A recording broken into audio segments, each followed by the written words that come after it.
eu l'occasion de préparer de nouvelles études. Alors, je suis content de pouvoir me replonger dans la confession avec vous. J'espère que vous avez cette joie aussi. Et on commence le chapitre 17, 75e question qu'on va étudier ce soir. Et la question est: la persévérance est-elle nécessaire au salut? Seuls ceux qui persévèrent jusqu'à la fin seront sauvés. Cependant, ce n'est pas en vertu de leur persévérance, mais de la grâce de Dieu qu'ils sont sauvés et qu'ils persévèrent.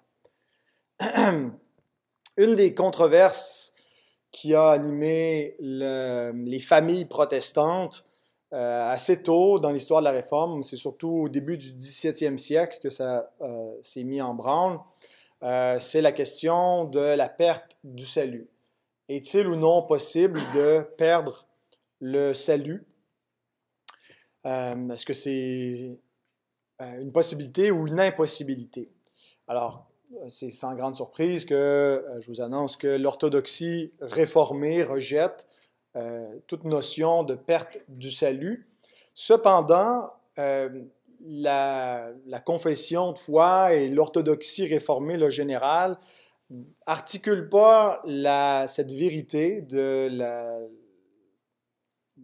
l'absence de perte du salut comme une simple pérennité absolue du salut, peu importe ce qui arrive, le salut ne se perd pas, une fois sauvé, toujours sauvé. Mais elle le présente plutôt comme la persévérance nécessaire de ceux qui ont reçu la grâce de Dieu. La persévérance nécessaire des saints. Donc, ce que ça veut dire, c'est que les vrais sauvés vont persévérer et ne peuvent pas ne pas persévérer. Et ceux qui ne persévèrent pas ne sont pas des gens qui ont perdu le salut, sont des faux croyants, des gens qui ont pu professer temporairement la foi, mais auxquels Jésus dira « Je ne vous ai jamais connus, retirez-vous de moi, vous tous qui commettez l'iniquité. » Il ne dit pas « Je vous ai connus, puis momentanément, vous êtes tombés en dehors de mon Église, mais je ne vous ai jamais connus. » Jean dit quelque chose de semblable dans sa première épître, au chapitre 2, verset 19. Il parle des antichrists qui sont des apostats, des gens qui ont professé la foi. Il dit, ils sont sortis du milieu de nous, mais ils n'étaient pas des nôtres, car s'ils avaient été des nôtres, ils seraient demeurés avec nous. Ça va de soi, ceux qui sont à Christ persévèrent. Mais cela est arrivé afin qu'il soit manifeste que tous ne sont pas des nôtres. Donc, Jean nous rappelle qu'il y a une certaine mixité à l'Église. Il y a des faux croyants qui se réunissent aussi avec les croyants. Mais une des grandes distinctions entre les deux, c'est la persévérance. Alors, le premier paragraphe du chapitre 17 nous résume ce qu'est la doctrine de la persévérance des saints. Alors, si vous avez vos confessions de foi, on va lire la moitié du paragraphe pour commencer, et un peu plus tard, on va lire la deuxième moitié. Ceux que Dieu a acceptés en son bien-aimé, qu'il a efficacement appelés, sanctifiés par son Saint-Esprit, ceux à qui il a donné la foi précieuse des élus, ne peuvent ni totalement ni définitivement déchoir de l'état de grâce, mais ils y persévéreront certainement jusqu'à la fin et seront éternellement sauvés. Puisque les dons et l'appel de Dieu sont sans repentance, il fera naître et croître en eux la foi, la repentance, l'amour, la joie, l'espérance et toutes les grâces de l'Esprit en vue de l'immortalité. Donc, la première chose que je veux souligner, c'est que la base dans laquelle s'enracine la persévérance des saints, ce n'est pas la volonté régénérée des élus. Ce n'est pas parce qu'ils ont une volonté de béton qu'ils vont persévérer jusqu'à la fin, mais il y a une base plus fondamentale que ça. La confession enracine la persévérance et l'associe directement avec des doctrines qu'on a vues au préalable. Quand on a parlé du pactum salutis et de l'ordo salutis, c'est probablement des expressions latines que vous avez oubliées, mais le pactum salutis, c'est le pacte du salut ou le décret de rédemption. On parle de l'élection inconditionnelle, ce que Paul nous dit dans Éphésiens 1, 4 et 5, par exemple, que avant la fondation du monde, nous avons été élus en Jésus-Christ. Donc, on parle d'un décret d'élection et la confession il fait allusion en disant ceux que Dieu a acceptés en son bien-aimé. C'est un langage qui, on parle souvent dans la communauté évangélique qu'on a accepté le Seigneur, alors que la confession nous le présente dans le sens inverse, ceux que le Seigneur a acceptés, ceux que Dieu a acceptés en son bien-aimé avant la fondation du monde. Et tout ne s'arrête pas à l'élection, c'est pas juste dans le pactum salutis, mais c'est dans l'ordo salutis, parce que ce que Dieu a décrété dans l'éternité, il l'applique dans le temps, dans l'histoire, et l'ordo salutis, c'est l'ordre du salut, il l'applique dans un certain ordre. Hein, on n'est pas, par exemple, sanctifié avant d'être régénéré. Il y a un ordre dans le salut, et donc l'ordo salutis, on en a un ordo salutis dans Romains 8,30, où Paul écrit « Ceux qu'il a prédestinés, il les a aussi appelés ». À un moment, donc, un élu qui n'est pas appelé, il n'est pas encore sauvé, il n'est pas converti parce qu'il a beau être dans les décrets divins, dans le pactum salutis, l'ordo salutis, lui, n'est pas appliqué encore. Donc, il faut qu'il soit appelé efficacement. On ne parle pas juste d'un appel général, mais un appel efficace. Et ceux qu'il a appelés, il les a aussi justifiés. Et ceux qu'il a justifiés, il les a aussi glorifiés. C'est-à-dire que le dessein ultime qui mène à la gloire est déjà commencé par cette œuvre de sanctification définitive et par l'union au Christ qui, lui, est déjà dans la gloire. Notre glorification future est déjà garantie, de sorte qu'on peut en parler à l'aoriste, comme le fait l'apôtre Paul ici. Donc, la confession nous montre que la persévérance des saints, et je pense que c'est ce que l'Écriture enseigne, est garantie non pas par l'homme, mais par Dieu. Dieu est celui qui est le garant de notre persévérance finale. Souvenons-nous lorsque les disciples se demandent comment est-ce que c'est possible pour un homme d'être sauvé quand Jésus leur donne la comparaison que c'est plus facile pour un chameau de passer par le trou d'une aiguille qu'un riche d'entrer dans le royaume des cieux. Et Jésus se tourne vers eux en disant qu'aux hommes, c'est impossible, mais à Dieu, tout est possible, dans Matthieu 19, 24, 25 ou 25, 26. Donc, c'est Dieu qui rend possible ce qui est impossible à l'homme. À la fois la foi initiale, la conversion, mais la persévérance finale. Aux hommes, c'est impossible, mais à Dieu, tout est possible. L'auteur de l'Épître aux Hébreux qui analyse la nouvelle alliance nous dit que c'est Jésus qui en est le garant. Hébreux 7, 22. Jésus est par cela même le garant d'une alliance plus excellente.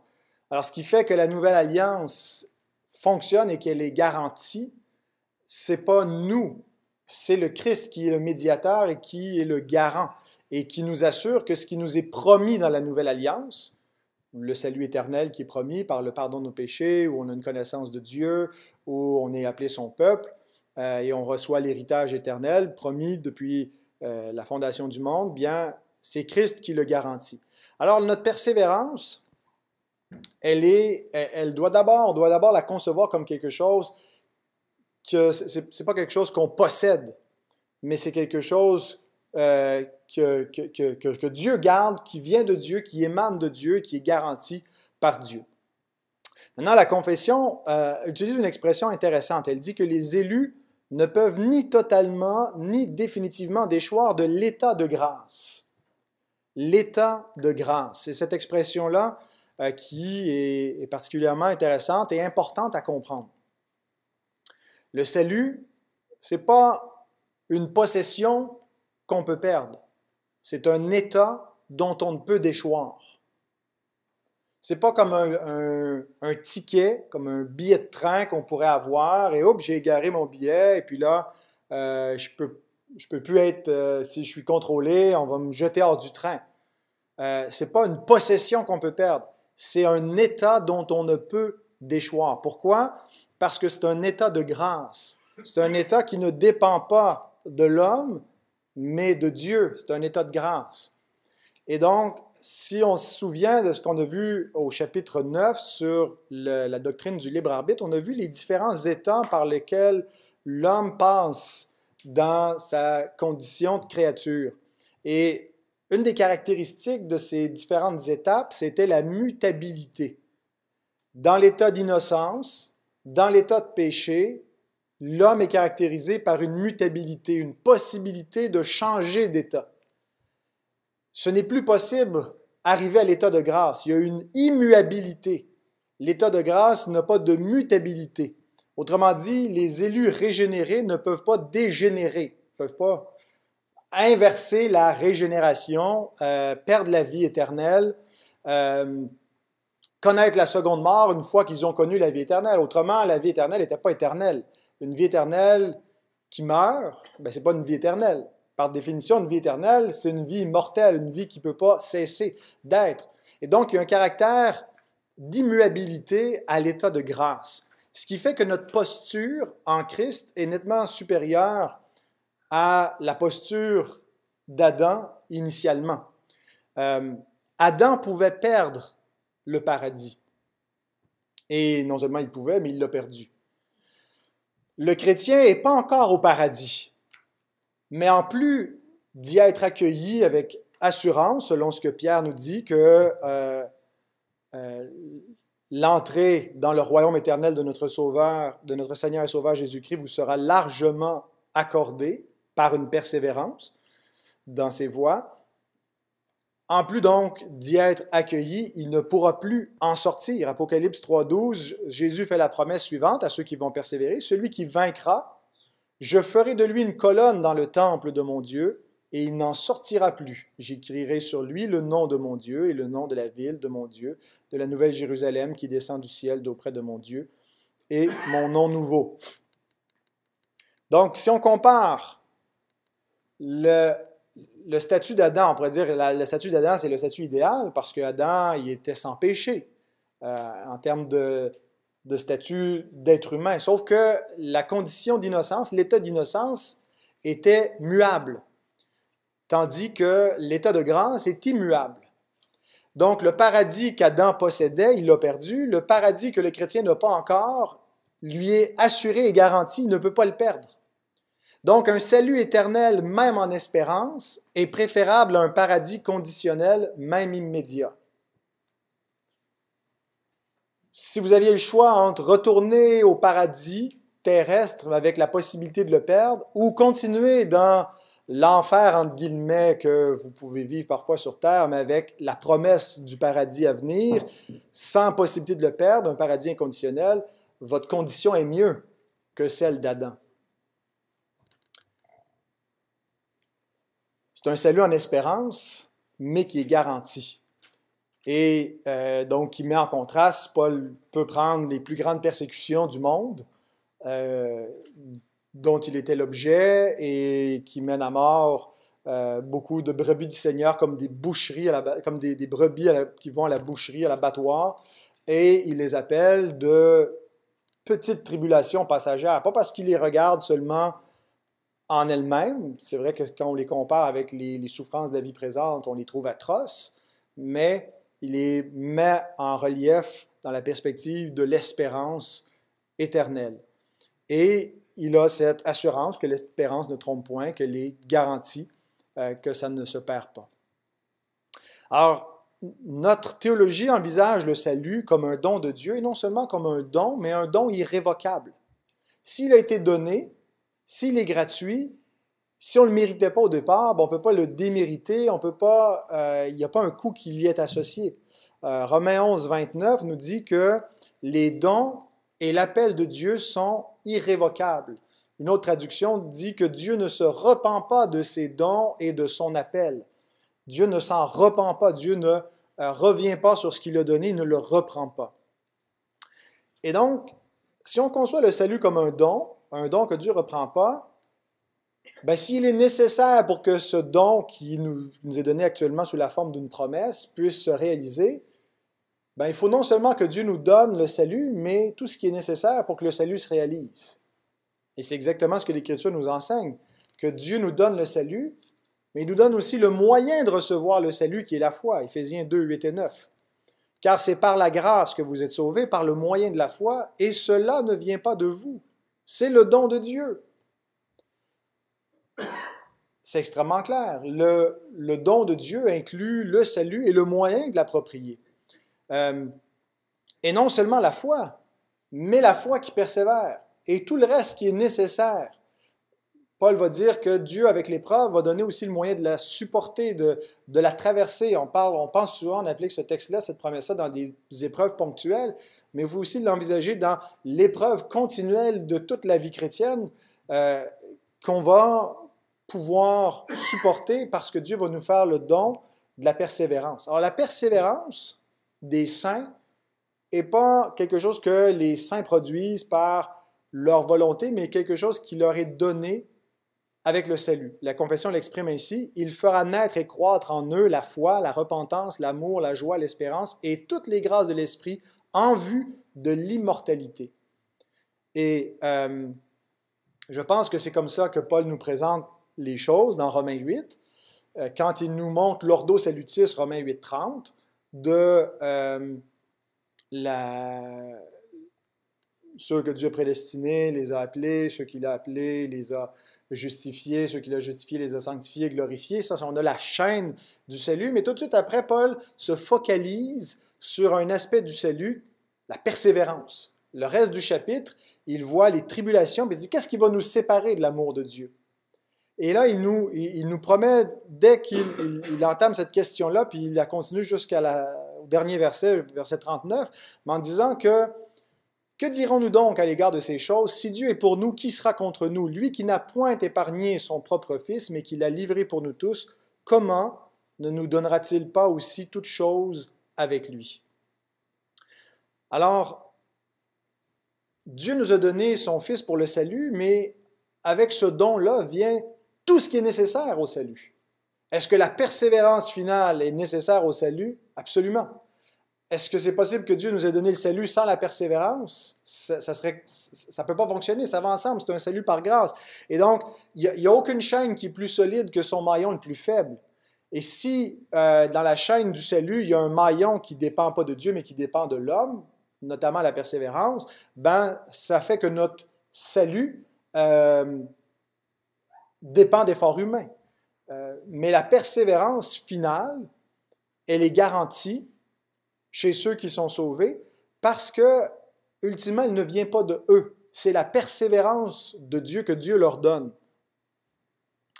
Maintenant, présenté comme ça a presque l'air comme si la persévérance nous tombe du ciel comme un cadeau, puis là, ça se met en œuvre dans notre vie, il n'y a plus d'obstacles, on n'a plus rien à craindre. Mangeons et buvons, car demain nous entrerons au paradis.